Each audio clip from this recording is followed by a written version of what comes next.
Assalamualaikum.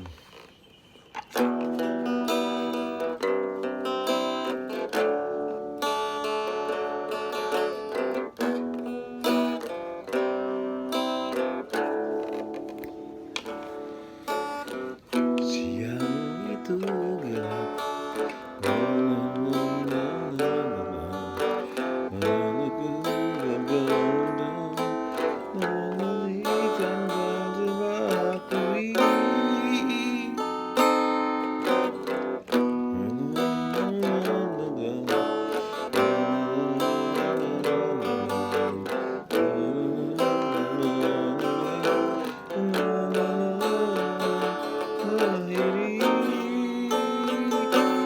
Di mana letak surga itu?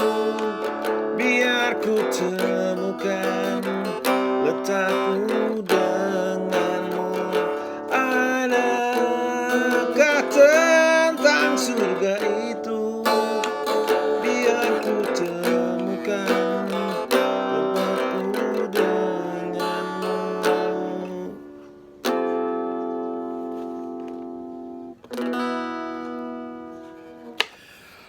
Orang lagi zaman gini-gini nyari surga, nyari yang enak. Padahal sekarang lagi ditugasin untuk menghadapi kenyataan yang tahun ini seluruh dunia puasa, bro. Puasa, relax. Jadi nggak cuman orang yang muslim aja yang puasa, seluruhnya juga puasa. Jadi karena kita semua puasa, maka harus saling nyemangatin, harus saling menguatkan. Nah, puasa itu membuat sel tubuh kita lebih kuat, lebih bagus lah ya, lebih tergantikan dan lain-lain. Ya, saya agak gagal nih naik berat badannya, harusnya turun kan kalau puasa. Nah, tapi kembali ke cerita yang sekarang, menarik itu. Kemarin ada prank katanya kan yang soal lelang MPR. Untuk niatnya bagus buat bantu COVID. Keren banget niatnya. Seperti biasa ya nggak tahu iseng atau nggak ngerti, tapi memang situasinya saat ini memang lagi seperti ini. Jadi motornya Pak Jokowi 2,5 miliar itu dibeli sama orang yang sebetulnya kebetulan tidak sedang beruntung, nggak punya uang sebesar itulah ya untuk nyumbang. Nah, tapi yang menarik nih, yang menarik itu orangnya sendiri sebetulnya menyangka dia dapat hadiah. Jadi inilah sebetulnya fakta-fakta di mana saat ini terjadi berbagai kesemerawutan informasi. Jadi kondisi kita sekarang tuh lagi seperti itu. Jadi kalau bingung itu juga jangan terlalu diartikan sebagai sesuatu yang memang bahaya, kemudian ada sesuatu yang wow gitu, belum tentu. Tapi ya itulah. Jadi jangan-jangan memang ya lagi begitu aja gitu kan, miskomunikasi, salah pengertian. Tapi udah diselesaiin sama ketua MPR kemarin. Asik memang kalau politisi gitu kan, dia dengan santai bilang ya udah gitu kan, ini udah ada selesai semua, udah ada jalan keluarnya dan it's okay, jalan semuanya lah. Nah, tetapi pagi ini saya dapat cuplikan itu Pak Muldoko bilang harus tegas gitu kan. Nah, soal tegas-tegas begini mungkin kalau yang itu ya bagus juga tegas, tapi kalau saya sih lihat itulah realitas kita gitu kan. Kalau yang mau tegas tuh Pak Muldoko yang kebetulan sekarang di kepala staf presiden gitu kan, kantor staf presiden. Itu sebetulnya yang menarik tuh kalau pengen tegas banget itu lakukan kepada yang perampasan tanah Pak Muldoko. Kan di tempat Bapak kabinet yang sebelumnya ada 6.000 terus jadi berapa ratus, akhirnya 160-an gitu kan. Belum ada yang selesai gitu kan, dan itu nggak tahu dilimpahin ke BPN atau kemana. Atau juga akan dilakukan lagi gitu kan di periode ini di tempatnya Bapak gitu kan. Tapi yang saya pengen sampaikan sebetulnya perampasan tanah itu Pak Muldoko itu benar-benar yang benar pun bisa jadi bingung gitu kan. Banyak kasus lah kita udah nyampein kasus Pak Robert Sujasmin, mungkin udah nyampe ke Bapak juga gitu kan. Ke Pak Jokowi ngadu berkali-kali.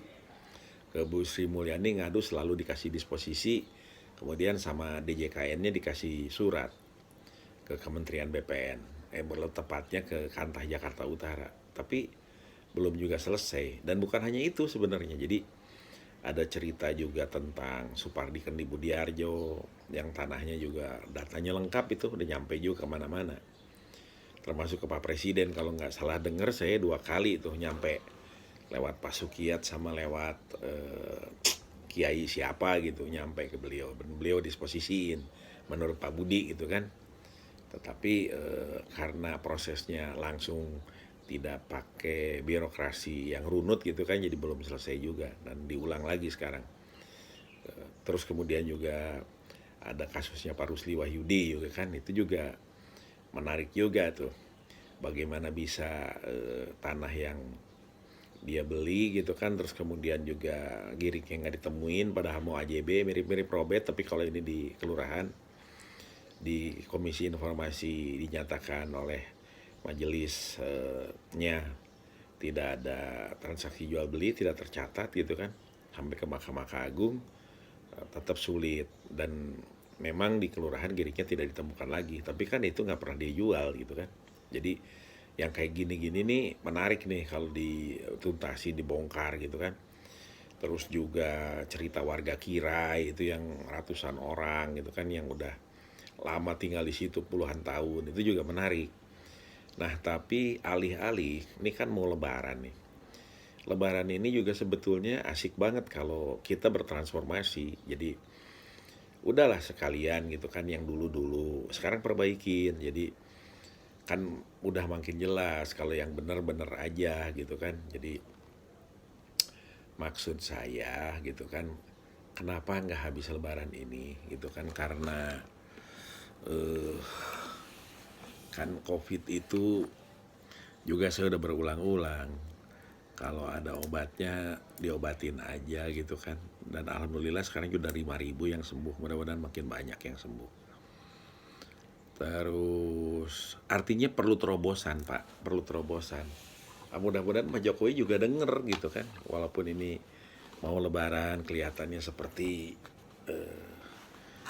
seakan-akan santai, padahal ini serius banget gitu kan, karena kita pengen ada situasi yang lebih bersemangat untuk nyelesain persoalan-persoalan yang di masa lalu ini, bukan persoalan yang sekarang tapi di masa lalu ini, supaya kedepannya makin lancar gitu kan. Jadi kenapa misalnya untuk Pak Robert Sujasmin buka aja gelar perkara gitu, panggilin Kementerian Keuangannya, BPN-nya, kalau mau ada polisinya gitu, dibuka di situ semuanya, dibuka, didetilin gitu kan, bisa tuntas. Kalau nggak bisa ngambil keputusan, mana buktiin benernya gitu kan bisa presiden yang mutusin.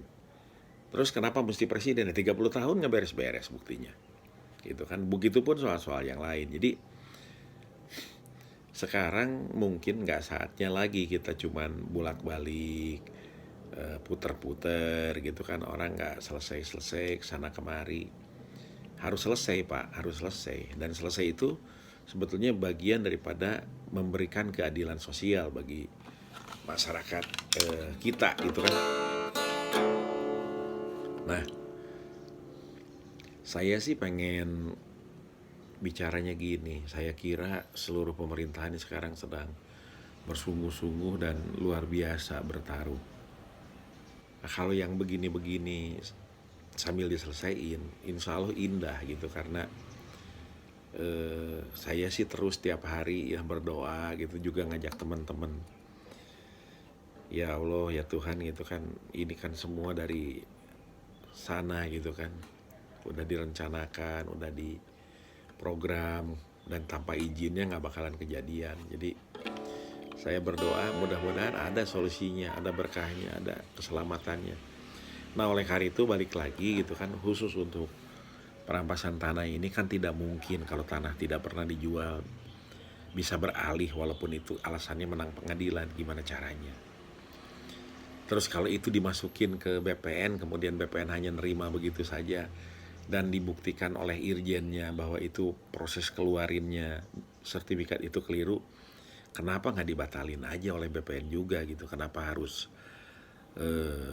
ke pengadilan juga gitu kan? Batalin dulu, habis itu baru ke pengadilan. Pasti pengadilan nggak bakalan memenangkan gitu kan. Terus kalau ada aturan-aturan juga yang menyulitkan, kenapa nggak diperbaiki gitu kan? Nah tapi intinya udah saatnya lah, ini yang soal tanah ini yang dirampas ini gitu kan, dan perampasan tanah, perampasan lahan, kebun, properti, tambang itu diselesaikan. Ayolah kita cari berkah. Berkah itu artinya yang benar, diusahain benar. Kemudian juga setelah itu mudah-mudahan rezekinya justru dari yang maha kuasa, bukan dari ngakal-ngakalin gitu kan. Nah, dan mudah-mudahan makin maju justru perusahaannya. Jadi saya pengen nyampein, jangan sampai stuck lah, jangan sampai situasi ini terus macet, terus akhirnya cuman eyel-eyelan aja. Ayo kita coba selesaiin. Nah, karena banyak bener apa yang harus selesaikan gitu kan, yang saya tahu. Persoalan ini tuh puluhan tahun banyak yang nggak selesai. Mudah-mudahan segera dilihat, segera diperhatikan, segera dicermati, dan mulai diselesaikan. Jadi Pak Muldoko keren banget itu, tegas. Mudah-mudahan ditegaskan juga di soal perampasan tanah ini. Dan ini kan sesuai dengan yang Pak Jokowi sampaikan pada bulan Mei tahun 2019 gitu kan. Nah ini insya Allah diselesaikan dan mulai selesaiin gitu kan. Apalagi Pak Maruf Amin tuh kan kiai, beliau juga pasti orang yang sangat peka lah terhadap ketidakadilan gitu kan. Jadi mudah-mudahan juga ini Pak Jokowi, Pak Maruf Amin, kemudian juga seluruh yang berkepentingan itu mendengar ini, meneruskan supaya bisa selesai. Insya Allah demikian dulu mungkin tambahannya. Selamat Hari Raya Idul Fitri. Mohon maaf lahir dan batin. Semoga bapak-bapak pada sehat, kemudian juga diberikan Allah hidayah dan berkah, sehingga berbagai persoalan di negeri ini bisa diselesaikan. Yang belum selesai ya kita jalani. Saya doakan, mari kita berdoa untuk negeri dan bangsa ini dan para pemimpin kita gitu kan, sehingga semuanya bisa berjalan bertahap selesai. Terima kasih. Assalamualaikum.